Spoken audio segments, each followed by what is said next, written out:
Hey guys, welcome back to my channel. Today I'm gonna have a new discussion to talk about with you guys. Now, if you guys are very sensitive to anything that has to do with sex or any abuse, I advise you guys to click off this video. I'm gonna actually talk about hypersexuality, and if you guys don't know what hypersexuality is, it's basically a sexual disorder that causes people to be obsessed with sexual thoughts, urges, and behaviors that they can't seem to find themselves stopping. What stems from this disorder is sexual abuse, physical abuse, and dysfunctional family relationships. This disorder could cause, the person, it could affect their health, their life, and definitely the people that they have around them. It's a very low vibrational feeling that sexual demon latches onto you, and people ages from I think it's even 3, I think, probably 5 and up. So little kids even go through this as well. So it's very bizarre knowing those type of things and stuff like that. So I really do feel like it's bizarre how the human mind works, especially if if you've been through some kind of sexual abuse, or maybe in a household where it was just very toxic. Maybe it's crazy that how much that could really impact somebody. So I do want to talk about my experience with hypersexuality. I'm not going to get into detail very much because there's certain things I don't want to talk about, and I feel like they're very explicit, or I'm just not comfortable. Mine just started from, I believe it was the age of 4 or 5. I used to hang out with this little girl back in the day, and we used to kiss and touch each other and stuff. Now, she was a year or two older than me, so I think she was just only about 6. I think she was just only 6 years old, I think. So she was very young as well, and I believe that she also went through something that might have caused her to have that type of behavior and reenacting these certain things. She would make me do certain things. She would make me recite certain words for her liking. There was just a lot of explicit things, and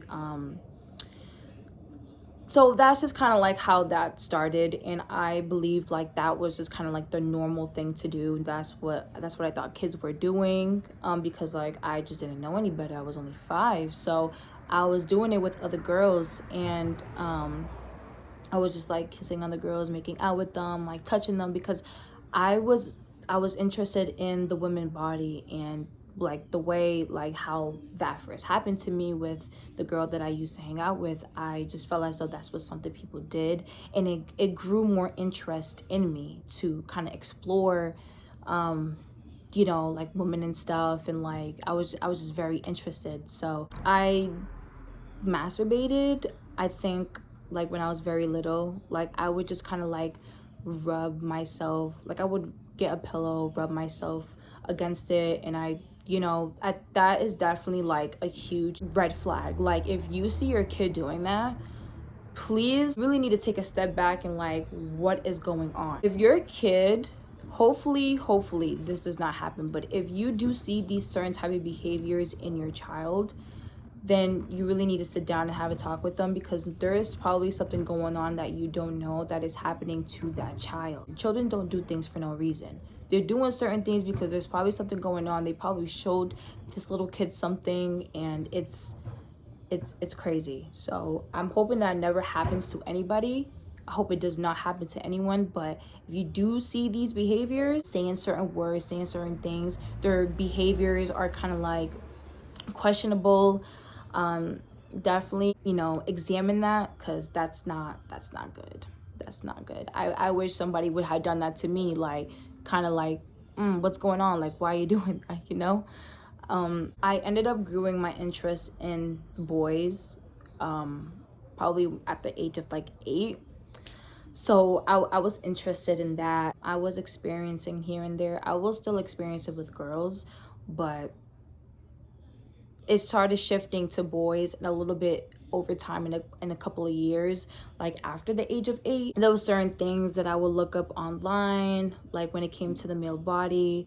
I remember this boy that I used to hang out with, he showed me a porn website, and it was kind of amusing to me, because I'm you're just watching people kind of doing that type of thing, and it's it's just like one of those things where you know you're not supposed to see. I was always making out with girls. I was always doing certain things with them that I do feel a lot of it really consumed my childhood. I felt like I was doing it all the time when I was a kid, and I do really feel like that psychologically really messed me up, because it did affect, and does kind of a little bit, but not too much.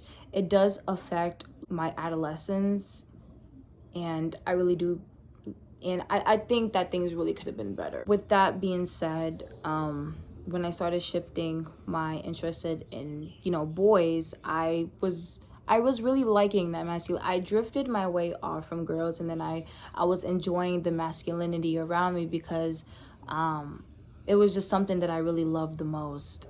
So I loved being around men that I liked, at least. So, because I don't know, it was just a little girl in me that just liked it. So it was just bizarre that it came to a point where I really liked having a guy around me, and I was in these constant relationships that, you know, caused me to become like triggered with certain things, for me to be sensitive about certain things. And the relationships that came with that, you know, when I started to become like very close with men, I really do feel like it shifted a lot, because I was with certain men that I feel like that really couldn't take care of me. When I mean take care of me, I mean like, you know, treat me right. I was always just like relationship after relationship, because I really did like, you know, the masculinity around me. Came to also a certain point where I was looking at other people for their body, and, you know, not for their soul, not for who they are, but for their body. There's like something in my eye, but I would always just see like me just for my body. Like I'm always nitpicking, like, oh, like you need to work on this, maybe I need to work on that, like, you know what I'm saying? And just always nitpicking my body, always just seeing me for my body, but not for who I am, not for my soul. And I really do feel like I was just always having sex for pleasure and not for, you know, making love. That has changed for me personally. Back then I was having sex, you know, just for pleasure, and not, you know, for love. And during these relationships that you know, that I ended up, you know, getting into, it maybe caused me to be insecure.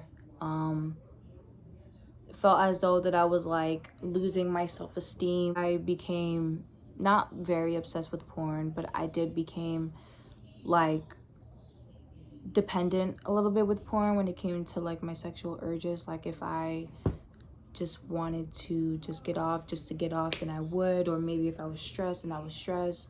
But it became to a point where I was watching it, and it was lowering my vibration, it was lowering my energy, and I felt like it was, you know, causing the way that I viewed others and myself. That's why I had to stop watching porn, actually, like about 2 months ago, because of for that reasoning. And I was off and on when it came to stopping and then keep going, because whenever I would stop, I would, you know, I went through like a month and I would do good, and then I would go back into watching it again. When it comes to hypersexuality, as you're growing older, you see yourself kind of like shifting your focus on other things, and then when you do, it tends to kind of like get worse. Like I shifted, you know, my focus on with porn, because I thought it was a normal thing that people did, but it actually psychologically really affected the way I viewed others and myself, and it wasn't really a good thing. I worked on my sexual energy, and it's better, but it's things that I have to work on personally. So I had to stop the video for some time, so I'm just not coming back. It is getting a little dark, so let me just turn on the light. If anybody who has ever went through hypersexuality, it's good to analyze certain things that you went through and understand why certain things that you have done, like, you know, in your, obviously right now in your current life, you get to definitely understand, like, oh, like I see why I'm doing this, I see why I did this. And it, you know, obviously forgive yourself. It is not your fault that you have went through such tragedy. I do feel as though that it's an opportunity for you to understand your soul, and for you to heal it. Because when these things happen, you know, your soul is not accustomed to that. So your soul is just trying to be as pure as it can for you and with you. And certain of these things happen, you know, it affects the soul. And it's like, why is this happening to me? Why, you know, why am I feeling this way? Like, you know, what's going on? So it's definitely something that it's a good opportunity for you to look at and like, okay, you know, I might have went through this, and it's a good thing that I'm realizing it, and I have the opportunity for me to change that, for me to heal it. That was my experience in my talk on hypersexuality. For anybody who has went through it, you are strong, you're brave, you're just very strong. And because I feel like a lot of people would not understand what you have went through. People who go through any sort of abuse, anything of that with their childhood, or anything that was very detrimental to somebody's health, well, mental health, you're very strong, very, very strong. And kudos to you, because we are strong people out here, and we're not going to let anything from our childhood, we're not going to let anything happening from our current life to let us down. But I'm gonna actually end this video, and I will actually see you guys in another one. So take care, everybody. Bye.